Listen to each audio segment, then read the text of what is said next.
Aphantasia is known as the inability to visualize in images. So if I were to ask you right now, close your eyes and picture an apple. What do you see? I see all black. I can conceptually imagine an apple. I can visualize with other imaginative senses, but I see all black most of the time.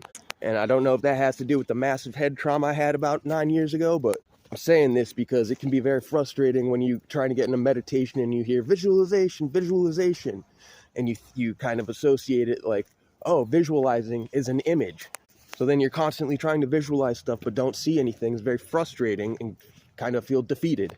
But as someone who has aphantasia, doesn't see black, if I stick with it long enough, I eventually get to this point where I'll start to see like this pulsating blobs of like indigo, purple, and green. And it's just the two shades of the two same colors. I've been seeing them ever since I was a kid when I would shut my eyes. So I'm not certain as to what that means, but it's not total blackness. And even the black that I see begins to have a depth to it, which is strange.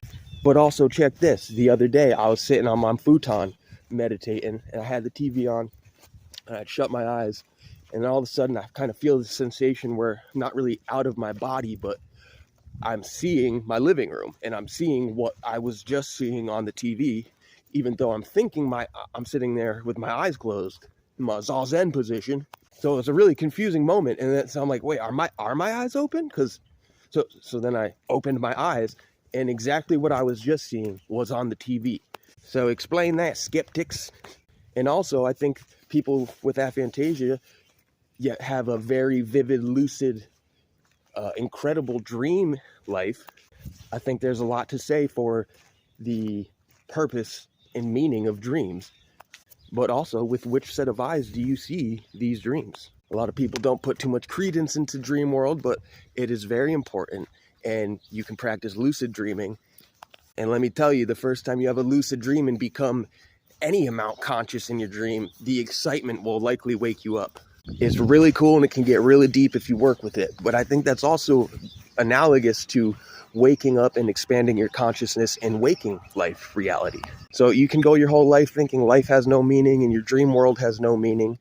But if you choose to believe and open up to a deeper, bigger possibility, well, the depth of lucidity in your dream world and waking life can expand in accordance with your flexibility, open-mindedness, exercises and practices you might do to try and expand this ability of lucidity and vividness for both dream world and waking life.